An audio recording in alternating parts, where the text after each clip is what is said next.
ଉପରେ ତାହା ଆଧାରିତ ପ୍ରଶ୍ନ ଉତ୍ତର ଗୁଡିକ ଆଉ ତାହା ମଲାଖୀଙ୍କ ଦ୍ଵାରା ଇସ୍ରାଏଲ ପ୍ରତି ସଦାପ୍ରଭୁଙ୍କ ଭାରକ୍ତି, ଯାହାକି ମଲାଖୀର ଅର୍ଥ ହେଲା ଜିହୋଭାଙ୍କର ବାର୍ତ୍ତାବହ। ଆଉ ଆମେ ସେଇ ପ୍ରଶ୍ନ ଉତ୍ତରକୁ ଯିବା। ପ୍ରଥମ ପ୍ରଶ୍ନ ହେଲା, ସଦାପ୍ରଭୁଙ୍କର ମହତ ଭୟଙ୍କର ଦିନର ଆଗମନ ପୂର୍ବେ ପରମେଶ୍ୱର କେଉଁ ଭବିଷ୍ୟତ ବକ୍ତାଙ୍କୁ ପ୍ରେରଣା କରିବା ନିମନ୍ତେ କହିଛନ୍ତି? ଏଲିୟ ଭବିଷ୍ୟତ ବକ୍ତା। ଠିକ କହିଛନ୍ତି। ତା ଅଛି 4 ପର୍ବ 5 ପଦରେ।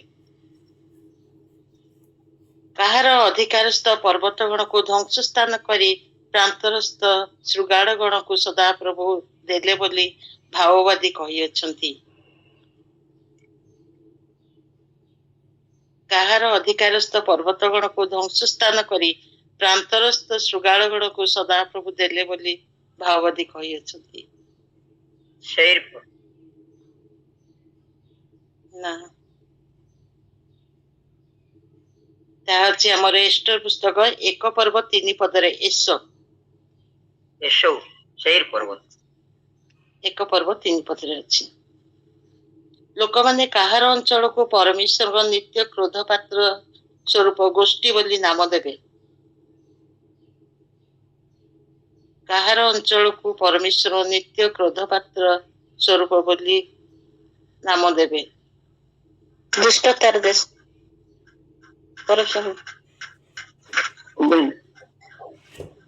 କାହାର ଅଞ୍ଚଳ? ତାର 1 ପର୍ବ 4 ପଦରେ ଅଛି ଦ। ତୃତୀୟ ପ୍ରଶ୍ନକୁ ଆସିବା।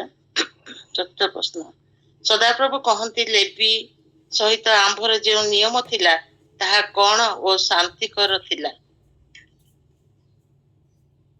ସଦାପ୍ରଭୁ କହନ୍ତି ଲେବି ସହିତ ଆମ୍ଭର କେଉଁ ନିୟମ ଥିଲା, ତାହା କଣ ଓ ଶାନ୍ତିକର ଥିଲା? ଜୀବନ ଓ ଶାନ୍ତିକର। ହଁ, ଠିକ କହିଛନ୍ତି ପୁଣି। ତାହା ଲେଖାଯାଏ 2 ପର୍ବ 5 ପଦରେ। ପୁଣି ଯିବା, କାହାର ମୁଖରୁ ବ୍ୟବସ୍ଥା ଅନ୍ୱେଷଣ କରିବାର ଲୋକମାନଙ୍କର ଉପଯୁକ୍ତ? ଯାଜକର। ହଁ, ଠିକ ଅଛି, ଧନ୍ୟବାଦ ପୁଣି। 2 ପର୍ବ ତାର 7 ପଦରେ ଲେଖାଯାଏ। ବିବାହ ଦ୍ୱାରା ପରମେଶ୍ୱର କଣର ଏକ ବଂଶର ଚେଷ୍ଟା କଲେ? ଈଶ୍ୱରଙ୍କର ଏକ ବଂଶ, ଐଶ୍ୱରିକ ବଂଶ। ହଁ, 2 ପର୍ବ ତାର 5 ପଦରେ ଲେଖାଯାଇଛି। 15 ପଦରେ ଲେଖାଯାଏ। ସଦାପ୍ରଭୁ କଣ ତ୍ୟାଗ ଘୃଣା କରୁ ବୋଲି କହିଅଛନ୍ତି? ସ୍ତ୍ରୀ ତ୍ୟାଗ। ଠିକ ଅଛି, 2 ପର୍ବ 16 ପଦରେ ଲେଖାଯାଇଛି। ସେ ପରିଷ୍କାରକ ଅଗ୍ନିତୁଲ୍ୟ ଓ ରଜକର କ୍ଷାର ସ୍ୱରୂପ କେଉଁ ଭାବବାଦୀ ସଦାପ୍ରଭୁଙ୍କ ଦେଶରେ ଏହା କହିଥିଲେ?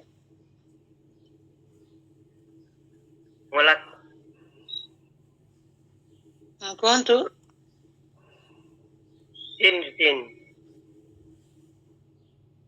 ମଲାଖୀ, ତାର 3 ପର୍ବ 2 ପଦରେ ଲେଖାଯାଏ। ମଲାଖୀ, ଦେଖ ଆମ୍ଭେ ଆପଣା ଦୂତଙ୍କୁ ପ୍ରେରଣ କରୁଅଛୁ, ସେ ଆମ୍ଭ ଆଗରେ ପଥ ପ୍ରସ୍ତୁତ କରିବ। କେଉଁ ଭାବବାଦୀ ଭାବବାଣୀ ଦେଇଥିଲେ? ଜୋହନ। ମଲାଖୀ, ତାର 3 ପର୍ବ 1 ପଦରେ ଅଛି।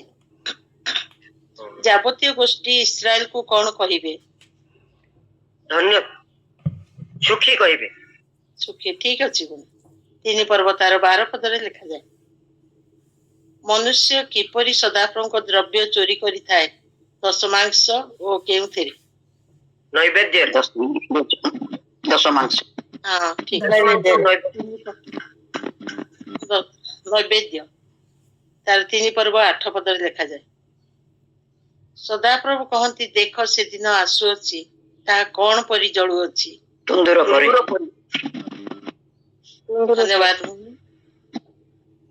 ଯେଉଁମାନେ ସଦାପ୍ରଭୁଙ୍କୁ ଭୟ କଲେ ଓ ତାହାଙ୍କ ନାମ ଧ୍ୟାନ କଲେ, ସେମାନଙ୍କ ନିମନ୍ତେ ଯେଉଁ ପୁସ୍ତକ ଲେଖା ଯାଇଥିଲା ତାହାର ନାମ କଣ ଥିଲା? ଧନ୍ୟବାଦ ପୁଣି। ସୁନ୍ଦର ଭାବରେ ପ୍ରଶ୍ନ ଉତ୍ତର ଦେଇଥିବାରୁ 3 ପର୍ବ ତାର 16 ପଦରେ ଲେଖାଯାଏ। ଦେଖ ଆମ୍ଭେ ଆପଣା ଦୂତକୁ ପ୍ରେରଣ କରୁଅଛୁ, ସେ ଆମ୍ଭ ଆଗରେ ପଥ ପ୍ରସ୍ତୁତ କରିବ। କେଉଁ ଭାବବାଦୀ ଭାବବାଣୀ ଦେଇଥିଲେ? ମଲାଖୀ। ହଁ, ଆଉ ପଚାରିଲି। ଧନ୍ୟବାଦ। ମଲାଖି ସଦାପ୍ରଭୁଙ୍କ ନାମକୁ ଭୟକାରୀ ମାନଙ୍କ ତଳିପାର ଅଧ୍ୟସ୍ଥିତ କଣ ଦୁଷ୍ଟ ମାନେ ଦେବେ ହେବେ? ଭସ୍ମ ଠିକ ଅଛି ଭଉଣୀ। ଆଉ ପ୍ରଭୁ ଆପଣ ମାନଙ୍କୁ ଆଶୀର୍ବାଦ କରନ୍ତୁ। ସୁନ୍ଦର ଭାବରେ ପଢିଥିଲେ। ଏଇଟା 4 ପର୍ବ ତାର 3 ପଦରେ ଲେଖାଯାଏ। ସମୟ ସ୍ୱଳ୍ପତା ହେତୁ ଆଉ ମୁଁ ଅଳ୍ପ ସେଇଟା କହିଥିଲି, ନହେଲେ ଆହୁରି ପ୍ରସ୍ତୁତ କରିଥିଲି। ଧନ୍ୟବାଦ ଆୟୋଜକ ମଣ୍ଡଳୀ ସୁଯୋଗ ଦେଇଥିବାରୁ। ପ୍ରେଜ୍ ଦ ଲର୍ଡ। କଣ ରକ୍ଷା କରିବାର ଉପଯୁକ୍ତ? ଜ୍ଞାନ ରକ୍ଷା କରିବ। ଧନ୍ୟବାଦ। ବ୍ୟବସ୍ଥା କିଏ ସନ୍ନ୍ୟାସିପତି ସଦାପ୍ରଭୁଙ୍କ ଦୂତ? ଯାଜକ ଧନ୍ୟବାଦ ଭଉଣୀ। ସୁନ୍ଦର ଭାବରେ ଆପଣ ପାଠ କରିଛନ୍ତି। ମଲାଖୀ ଭାଓବାଦୀଙ୍କୁ ସଦାପ୍ରଭୁ କେଉଁମାନଙ୍କ ବିଷୟକ ଭାରକ୍ତି ପ୍ରଦାନ କରିଥିଲେ? ଇସ୍ରାଏଲ ଏଇଟା ପ୍ରଥମରେ ମୁଁ ଆଉ ଥରେ କହିଦେଇଥିଲି। ଧନ୍ୟବାଦ। ଭଉଣୀ ଦେବରାଜ ଖୋସଲା ଭାଇ ଭଉଣୀ ନୁହଁ। ଭାଇ ଭାଇ ଧନ୍ୟବାଦ। ଭୂମିର ଫଳ ନଷ୍ଟ କରିବେ ନାହିଁ। ସଦାପ୍ରଭୁ କାହାକୁ ଧମକାଇବେ ଫଳରେ ଭୂମିର ଫଳ ନଷ୍ଟ କରିବେ ନାହିଁ? ତା ଲେଖାଯାଏ 3 ପର୍ବ 11 ପଦ। ଆଉ ଗୋଟିଏ ପ୍ରଶ୍ନ ଅଛି। ମଲାଖୀଙ୍କ ମୁଖ ଦ୍ୱାରା କିଏ ଆହ୍ୱାନ କରିଅଛନ୍ତି? ଆମ୍ଭେ ଆକାଶସ୍ଥ ଦ୍ୱାରା ସବୁ ମୁକ୍ତ କରି ରଖିବା ପାଇଁ ସ୍ଥାନ ନିଅଣ୍ଟ ହେବା ପର୍ଯ୍ୟନ୍ତ ତୁମ୍ଭମାନଙ୍କ ଉପରେ ଆଶୀର୍ବାଦ ରୂପ ବୃଷ୍ଟି ବର୍ଷାଇବା କି ନାହିଁ, ଏତଦ୍ ବିଷୟରେ ଏବେ ଆମ୍ଭର ପରୀକ୍ଷା ନିଅ। ପ୍ରଶ୍ନଟି କଣ? ମଲାଖୀଙ୍କ ମୁଖ ଦ୍ୱାରା କିଏ ଆହ୍ୱାନ କରିଛନ୍ତି? ଆମ୍ଭେ ଆକାଶସ୍ଥ ଦ୍ୱାର ପରମେଶ୍ୱର। ସବୁ ମୁକ୍ତ। ପରମେଶ୍ୱର ହଁ, ସଦାପ୍ରଭୁ ସ୍ପଷ୍ଟ ଭାବରେ ଲେଖାଯାଏ 3 ପର୍ବ ତାର 10 ପଦରେ। ଧନ୍ୟବାଦ। ଆପଣ ମାନେ ସମସ୍ତେ ସୁନ୍ଦର ଭାବରେ ଉତ୍ତର ଦେଇଥିବାରୁ ପ୍ରଭୁ ଆପଣ ମାନଙ୍କୁ ଆଶୀର୍ବାଦ କରନ୍ତୁ।